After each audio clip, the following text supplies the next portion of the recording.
Picture this. You're 10 years old, sitting in class, and the teacher calls you a genius. Everyone's looking at you like you're destined to rule the world. Fast forward 20 years and you're alone in your apartment scrolling through your phone, wondering why life feels so empty. What happened to that smart kid who had it all figured out? Welcome to Emorations. Today we're diving into something that hits hard for so many of us. Why do smart kids, the ones everyone thought would soar end up feeling lost, lonely, and stuck as adults? This isn't just about nostalgia. It's about understanding how the very thing that made you special might now be holding you back. Stick with me, because by the end, you'll see why this happens and what you can do to break free. Let's start with this. Have you ever felt like being smart sets you apart, but not in a good way? Like, yeah, you can solve problems or ace a test, but when it comes to connecting with people or figuring out your own life, you're totally lost? If that resonates with you, drop a comment below. Tell me, when did you first notice that being the smart one started feeling more like a burden than a gift? I'd love to hear your story. So, why does this happen? Let's meet Jamie. Jamie was that kid you know, the one who always had their hand up, who got gold stars and glowing report cards. Teachers said, "You're going places." Parents bragged at every family gathering. For a while, it felt amazing. But here's the catch. When everyone tells you you're smart, you start to believe that's all you are. That's where the trouble begins. For a lot of smart kids, their whole sense of self gets wrapped up in their intelligence. It's like building a house on sand looks, solid until the storms hit. And those storms, they come in adulthood, when life stops handing out gold stars and starts throwing curveballs like failure, rejection, or just not knowing what's next. One big issue is the fear of failure. When you're used to being the best, messing up feels like the end of the world. Jamie, for instance, dodged anything they weren't instantly good at.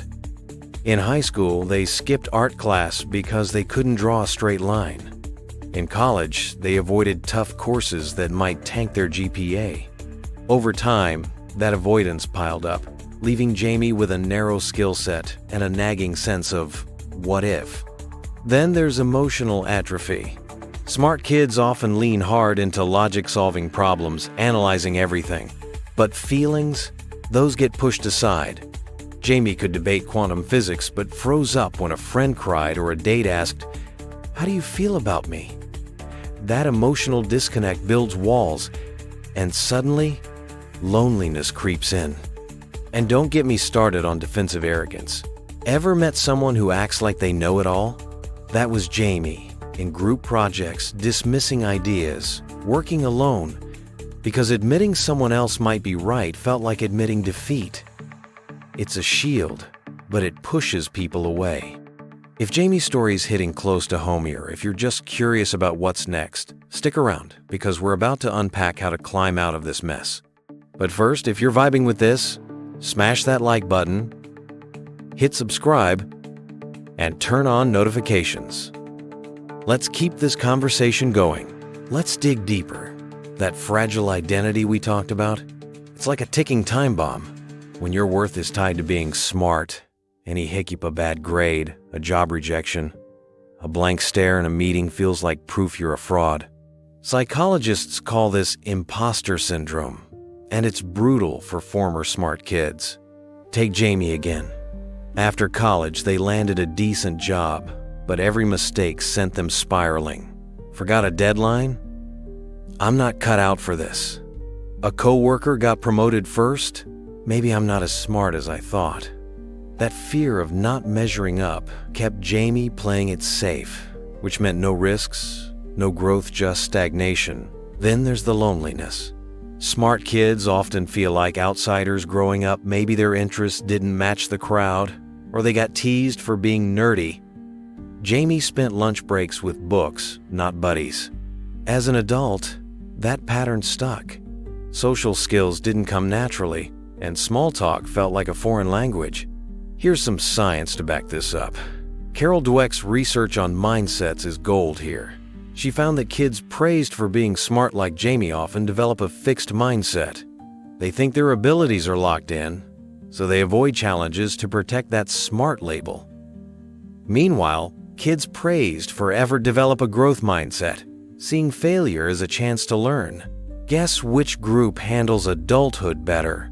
Emotional intelligence, or EQ, is another biggie.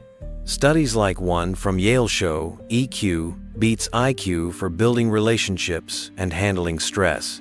But smart kids, obsessed with brain power, often skip the emotional homework, leaving them isolated.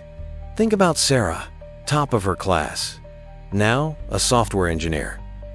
She's brilliant at code but bombs at networking, events, awkward silences, forced smiles. Or Mike, a math prodigy turned accountant who can't figure out why his friendships fizzle. These aren't rare cases. They're the norm for smart kids who didn't see this coming. So, how do we fix this? First, flip that mindset. Start seeing challenges as growth, not threats.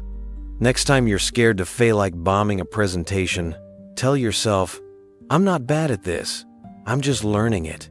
Jamie tried this with a new project at work, messed up a bit, but learned more than they ever did playing it safe. Second, boost your EQ. Start small. Practice self-awareness.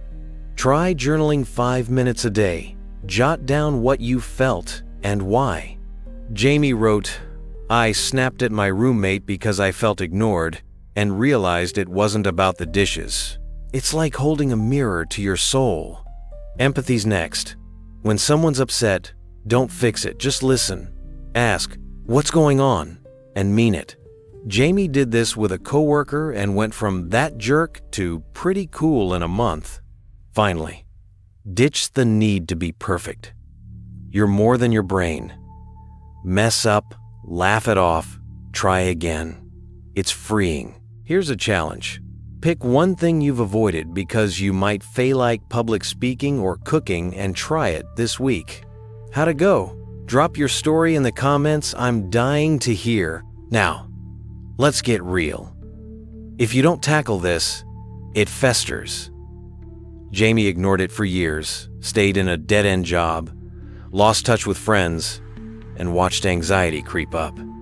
The National Association for Gifted Children says smart kids are prone to perfectionism and depression. That pressure to be the best doesn't fade, it haunts you. Picture this: you're 40, still dodging risks, still alone, wondering why you're not happy. Relationships, shallow or non-existent, because you never learned to open up. Opportunities? Missed, because you feared looking dumb. That's the cost of staying stuck. But flip that script and everything changes. Imagine feeling confident not because you're flawless, but because you're growing. Jamie started taking risks, joined a book club, bombed a few talks, but made friends. Suddenly, life wasn't just surviving, it was living. With a growth mindset, you're resilient. EQ kicks in, and you're connecting deep talks, real bonds. You're not the smart kid anymore.